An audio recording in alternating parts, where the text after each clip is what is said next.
y la llamada de Dios. Navidad, 1856. El 28 de mayo de 1850, a los 3 días de ser ordenado sacerdote, Antonio Echeverría fue nombrado vicario de la parroquia de San Andrés, en el barrio Febrero de la Guillotiere, en las afueras de León. Después de 6 años de ejercer allí el ministerio, la noche de Navidad de 1856, el padre Echeverría se sintió llamado a tomar el mismo camino que tomó el Hijo de Dios el día de su encarnación para acercarse a los hombres. El Prado nació en San Andrés. Meditando la noche de Navidad sobre la pobreza de nuestro Señor y su abajamiento en medio de los hombres, tomé la resolución de dejarlo todo y vivir lo más pobremente posible. P2, 7. Me convirtió en el misterio de la encarnación. P2, 97. Este misterio me ha llevado a pedir a Dios la pobreza y la humildad y me ha hecho dejar el ministerio para practicar la santa pobreza de nuestro Señor. Cartas, 52, 1865. Mi vida quedó determinada desde entonces. P1, 47. Me decía a mí mismo, el Hijo de Dios ha bajado a la tierra para salvar a los hombres y convertir a los pecadores. Y sin embargo,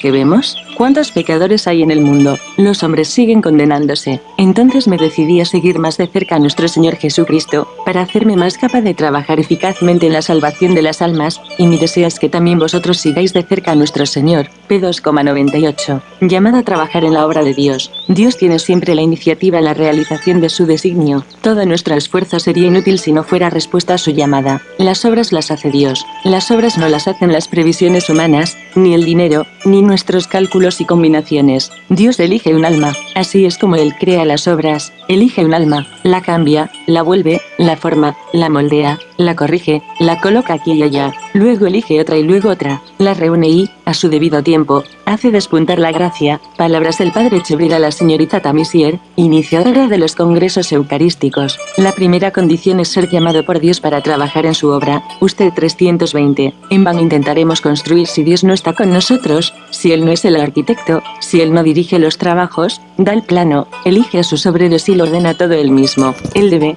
pues, hacerlo todo, elegir, llamar, construir, rechazar, llamar a quien le plazca. Es necesario que sea Jesucristo quien escoja las piedras de su casa. Una sola piedra mala o mal colocada puede hacer tambalear o hacer caer el edificio. ¿Quién se atreverá a inmiscuirse en la construcción del edificio? ¿Quién se atreverá a hacer de arquitecto, a hacer la obra, el arquitecto de Dios o Dios mismo? Dejar hacer a Dios. Usted 103. Abrir su puerta. Hacerse discípulo de Jesús es abrirle la puerta de par en par, dejar que tome posesión de nuestra vida y que realice su obra en nosotros. El Espíritu Santo dice en alguna parte que está a la puerta y llama. Dice aún más, que empuja la puerta para entrar, excestuados cium et pulso, ap 3,20. Nuestro corazón es, por lo tanto, como una puerta a la que el maestro llama y por la que intenta entrar. Ahora bien, una puerta puede estar en varias posiciones, y cuando alguien llama a esta puerta y se va a abrir, se la puede dejar cerrada y no permitir entrar en absoluto, se la puede dejar solamente entreabierta y dejar en el umbral a los que vienen, finalmente, se la puede abrir completamente y dejar entrar a los que llaman. Esto podemos hacerlo también con Jesucristo, nuestro Maestro, respecto a la puerta de nuestro corazón, cuando Él trata de entrar. Quien no abre su puerta es porque no quiere dejar entrar al Maestro y rechaza por completo recibirlo para seguirle, es el que prefiere seguir sus ideas, sus pasiones, el mundo. Quien no abre más que la mitad es el que escucha sin dejar entrar del todo al Maestro en su casa, se queda dueño de la puerta, se queda dueño de su casa, no quiere recibir a nadie, queda dueño de su casa y de su corazón. Escucha, pero toma lo que quiere, hace lo que quiere, toma lo que le conviene y deja el resto que le disgusta. Recibe al Maestro con reserva y prudencia y escucha a su razón, a sus pequeñas pasiones que son sus dueñas, más que al verdadero Maestro que quiere entrar, desconfía, tiene miedo, no abre sino a medias su corazón, y el Maestro no puede entrar para disponer como debería hacerlo. El último abre del todo su puerta y deja entrar en su casa al Maestro que llama, goza recibiéndole y dándole un puesto de honor, le escucha feliz y no desea sino comprender lo que dice y ponerlo en práctica, no discute, sino que busca el modo de practicar lo que oye, está en espíritu a los pies del Maestro, como María, y no se deja engañar ni por el razonamiento ni por las pasiones que se revelan. Cuando habla el Maestro, no tiene el otros deseos que comprender lo que oye y ponerlo en práctica, alimentar con ello su alma, le guía únicamente el amor, quiere entrar en el reino de los cielos, no desea otra cosa, desprecia todo lo que la razón y las pasiones pueden decirle. Jesucristo es su único Maestro y quiere seguirle solo a Él. Alma sumisa y generosa, no dice, esto es difícil, esto es imposible, esto se opone a la prudencia, esto no es normal, nada de eso. El Maestro ha hablado, el Maestro lo ha dicho, basta. Usted 124 a 125. No tengamos miedo. Si hubiera que caminar sobre el mar como Pedro, vayamos a Jesús. Sí, como Pedro, Él nos dice, ven, usted 127. Aquí estoy. En la Sagrada Escritura el Padre Echeverría aprendió a responder a la llamada de Dios. Asimismo, nos enseña a hacer nuestra la palabra de Dios, repitiéndola con sencillez, que tiene poder para moldear, incluso en nuestras miserias y debilidades, lo que debe ser nuestra respuesta. Aquí estoy 1 SM3, 4. Soy tuyo. Sal 118, 94. Habla, Señor, que tu siervo te escuchas. 1 SM3, 9. Señor, ¿a quién vamos a acudir? Tú tienes palabras de vida eterna. JN6, 68.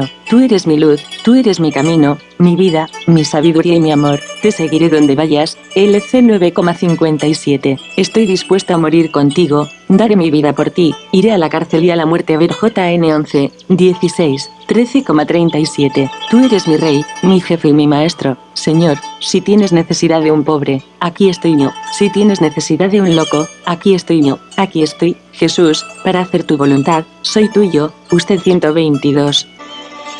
Y engrandece belleza de Jesucristo, la palabra se hizo carne, y habitó entre nosotros. Todo aquel que quiera entrar en relación con Jesucristo ha de tomar el mismo camino que el Verbo tomó para venir hasta nosotros, el camino de la encarnación. En este gran misterio Dios mismo nos sale al encuentro en el hombre Jesús. Recibirla a Él es recibir el don del Padre, que es su mismo Hijo, y con Él y en Él poder descubrir nuestra condición de hijos de Dios y de hermanos de los hombres. Así lo vio el Padre Echeverría. Este es el punto de partida para comenzar la vida cristiana. Y el Verbo se hizo carne y habitó entre nosotros. Esta es la palabra del Evangelio más grande, más bella, más sorprendente, más misteriosa, digna de ser meditada siempre por todos los hombres, palabra en que se resume todo el Evangelio y toda nuestra fe. MSV 773. Un Dios se hace niño. Dios, por amor, se hace visible, nos pertenece, nos ha sido dado, viene para guiar a los hombres. No basta guiar desde lejos, dar órdenes desde lejos. Él viene en persona, un misionero que se contentara con enviar cartas a los paganos. ¿Qué diferencia encontraría si fuera en persona? Él viene a formar un nuevo pueblo de verdaderos adoradores,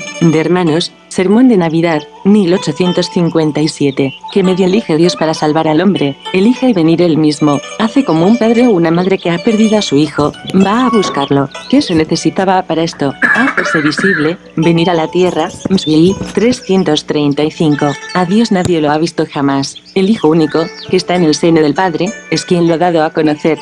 JNK 1, 18. Habló a Abraham bajo la forma de los ángeles. Habló a Moisés y a los profetas bajo formas más o menos sensibles. En fin, en el correr de los siglos, en el momento decretado por la providencia, habló a todos los hombres, él mismo en persona, revistiéndose de una forma humana. Y la palabra se hizo carne, y habitó entre nosotros. JN 1, 14. Oh inefable misterio. Dios está con nosotros. Dios ha venido a hablarnos, ha venido a habitar con nosotros para hablarnos e instruirnos, lo que en otro tiempo no había hecho más que de pasada, por así decirlo, y deprisa, en estos últimos tiempos lo ha realizado de una manera muy sensible, duradera. Él mismo ha tomado la forma de hombre para habitar entre nosotros y tener tiempo para hablarnos y decirnos todo lo que el Padre quería enseñarnos por Él. No somos seres abandonados por Dios. Tenemos un Dios que es verdaderamente un Padre, que ama a sus hijos y quiere instruirlos y salvarlos. Usted 61-63. Dios no podía hacernos mayor regalo, darnos un tesoro más grande, que darnos a su Verbo, a su Hijo adorable, porque Él es todo para nosotros. Usted 89. Él es nuestra luz y nuestra sabiduría. La meditación del misterio de la encarnación en la noche de Navidad del año de 1856 fue una experiencia decisiva en la vida de Antonio Echeverría, una verdadera conversión. La pobreza y la humildad del Verbo en su descenso hasta los hombres se volvieron especialmente luminosas y atrayentes para su discípulo. Al contemplar a Jesucristo, adquirimos la verdadera sabiduría y podemos discernir la valía de las distintas realidades humanas. Cuando las miramos a la luz que no conoce ocaso, que es Jesucristo mismo,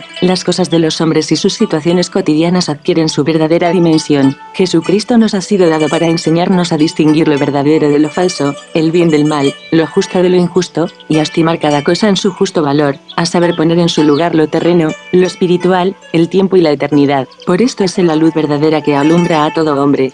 JN 1, 9. Es el Verbo divino, en Él se halla la vida y la vida es la luz de los hombres. Él viene de arriba, con toda la belleza, la gloria, el esplendor de los cielos. También es llamado Sol que nace de lo alto. LC 1, 78. Sol de justicia. Mal 3, 20. Reflejo de la gloria del Padre. EB 1, 3. No es solamente un rayo de luz que nos viene de lo alto, como en los santos y los profetas, sino toda la luz divina que viene a iluminarnos con su esplendor. También dice la Escritura que el pueblo que habitaba en tinieblas vio una gran luz. MT 4, 16. La luz brilla en las tinieblas.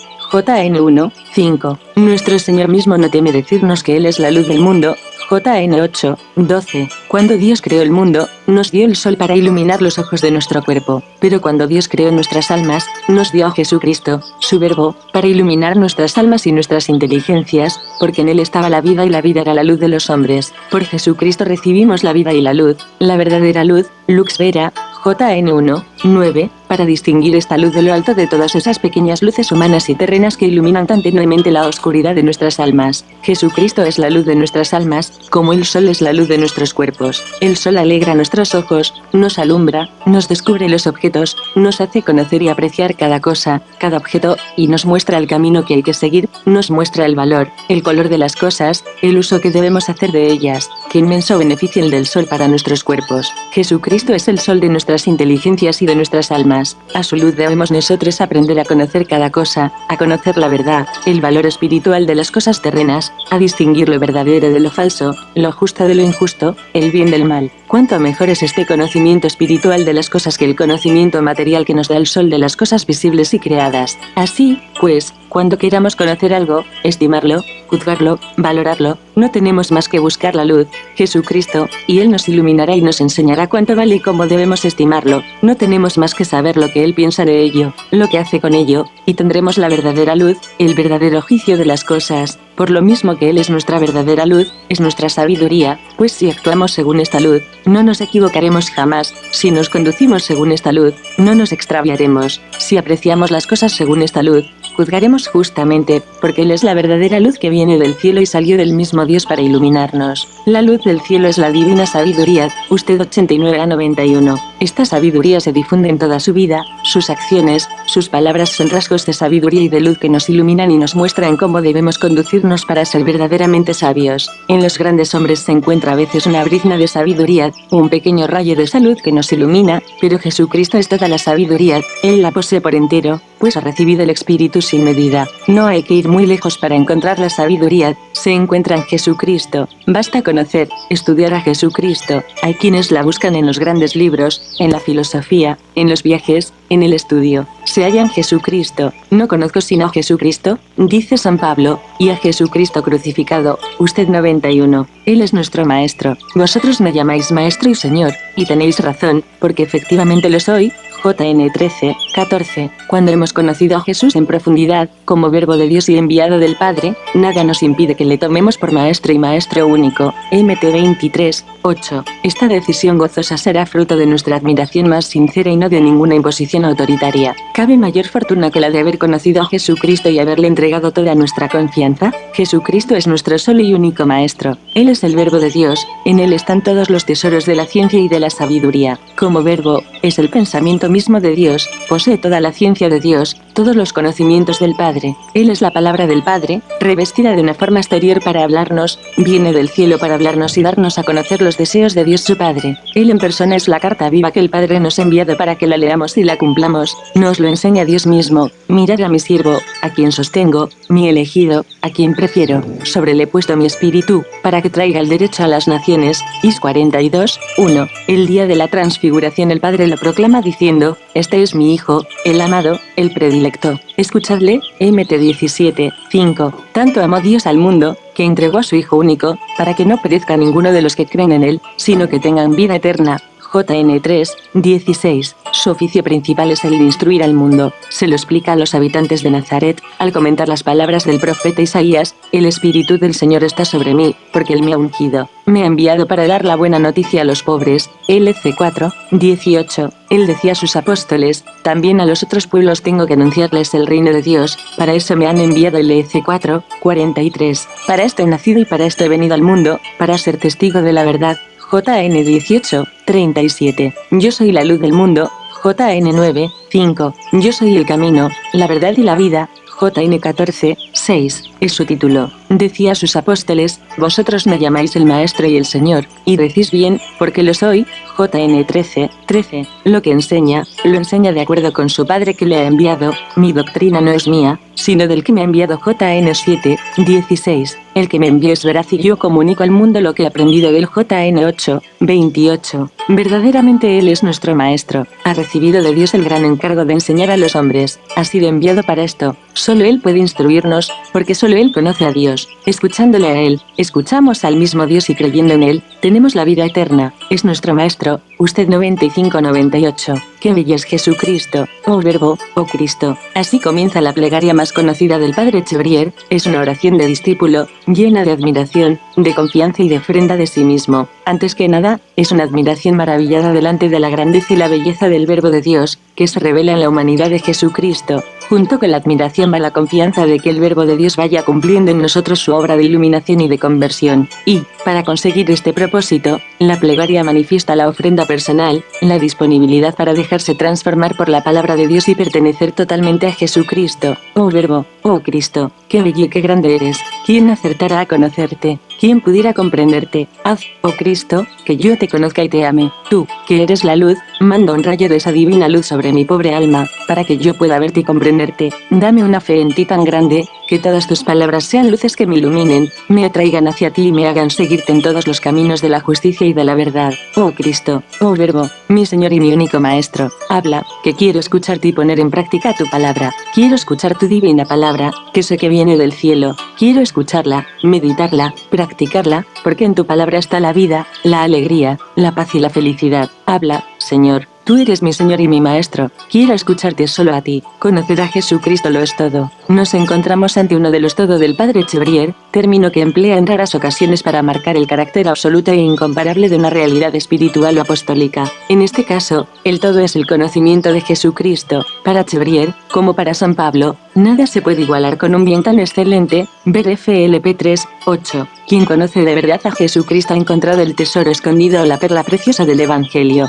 San Pablo ponía el conocimiento de nuestro Señor Jesucristo por encima de todos los demás conocimientos y se preciaba de no saber cosa alguna sino Jesucristo, y este crucificado. Ese es, en efecto, el conocimiento que está por encima de todos los demás, y el único que puede hacer de nosotros sacerdotes auténticos y dignos de Él. Para predicar a Jesucristo, ¿no será necesario conocerle? Para imitar a Jesucristo, ¿no será necesario conocerle? ¿Y cómo podremos conocerle si no le estudiamos? Carta a sus seminaristas, 86, 1872. El conocimiento de Jesucristo es la clave de todo. Conocer a Dios y a su Cristo, en eso consiste todo el ser del hombre, del sacerdote, del santo. Carta a sus seminaristas, 105, 1875. Nuestro primer trabajo es, pues, conocer a Jesucristo para luego ser totalmente suyos. Usted 46. Conocer a Jesucristo, estudiarlo, orar, eso es lo que hay que hacer para llegar a ser una piedra del edificio espiritual de Dios. Usted 103. Si Jesucristo es todo para el apóstol, este procurará que también lo sea para cuantos él conoce y orienta. Antonio Chevrier partía de una convicción profunda: toda persona es capaz de conocer, amar y seguir a Jesucristo. Esto es lo que más desea en lo hondo del corazón, pero hace falta que alguien se lo haga visible y señale el camino. Me parece que se ocupa usted demasiado de sí misma y no piensa lo bastante en nuestro Señor,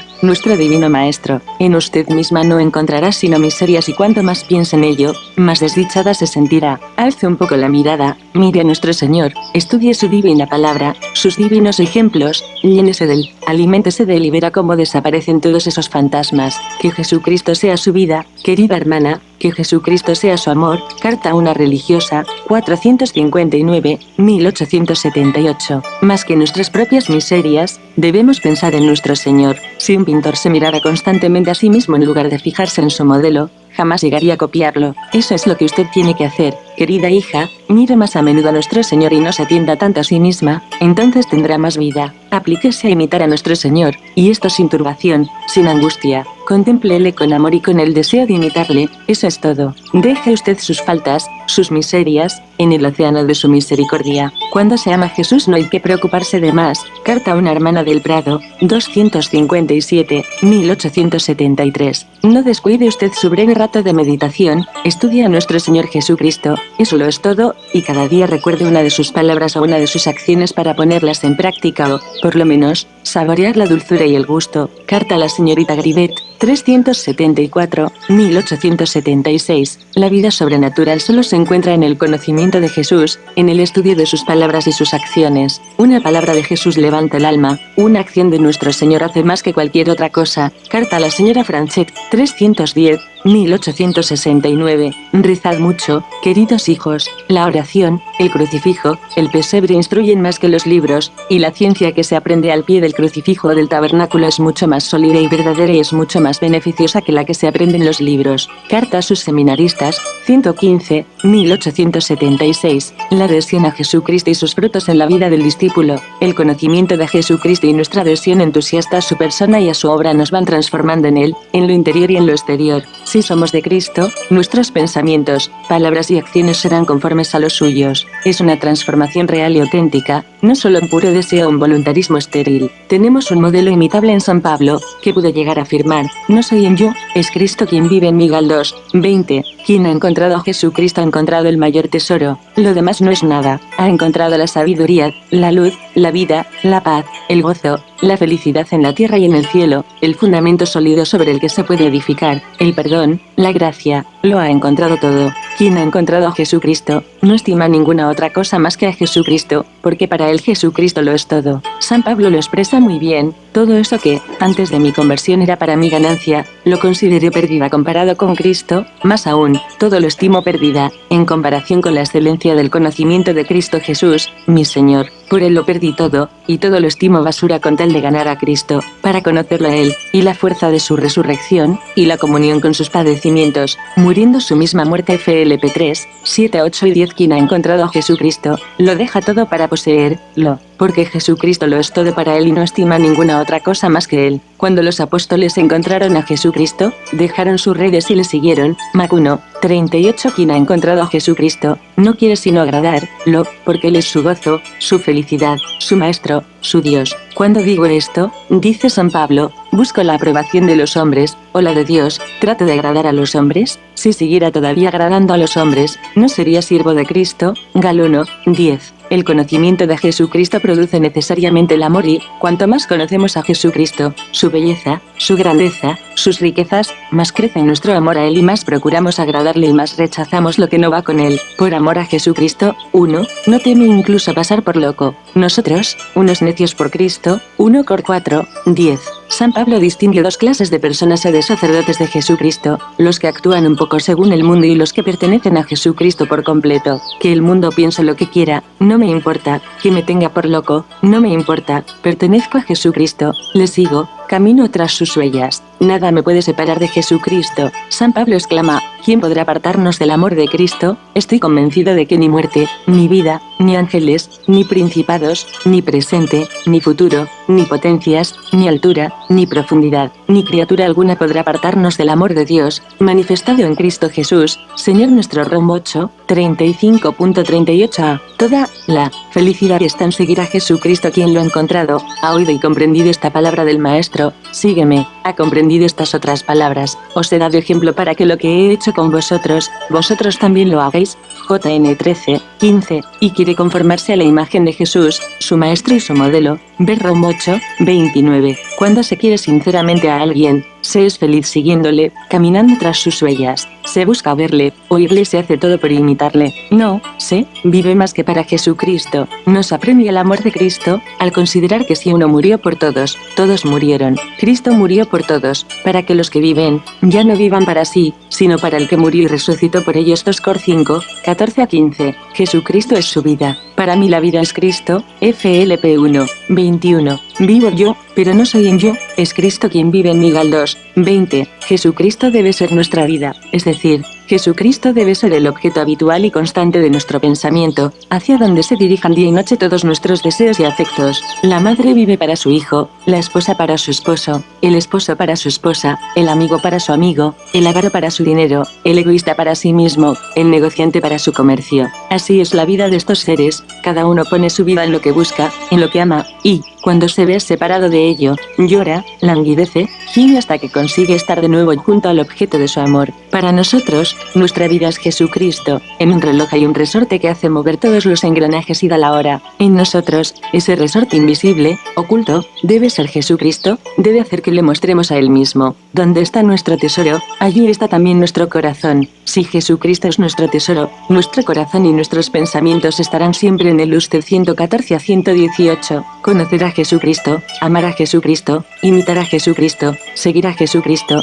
eso es todo lo que deseamos, esa es toda nuestra vida. Finalidad última de la Asociación de los Sacerdotes del Prado, 1879. Vayamos a Jesucristo. No es una orden venida de afuera, sino un imperativo interior. Quien ha comenzado a conocer a Jesucristo, quiere más. Responder a una gracia de Dios nos dispone para la siguiente. Lo importante es decidirnos y salir de nosotros. ¿Quieres ser de Jesucristo? ¿Sientes el deseo de pertenecerle? ¿De quién quieres ser? Si no eres de Jesucristo, escucha sus llamadas, escucha sus promesas. Usted 119. ¿Sientes nacer en ti esta gracia? Es decir, ¿te sientes interiormente atraído hacia Jesucristo? Un sentimiento interior lleno de admiración por Jesucristo, por su belleza, su grandeza, su bondad infinita que le lleva a venir a nosotros, un sentimiento que nos conmueve y nos lleva a entregarnos a Él, un pequeño soplo divino que viene de arriba y nos impulsa, una pequeña luz sobrenatural que nos ilumina y nos hace ver un poco a Jesucristo y su belleza infinita. Si sentimos en nosotros este soplo divino, si percibimos una pequeña luz, si nos sentimos atraídos aunque solo sea un poco hacia Jesucristo,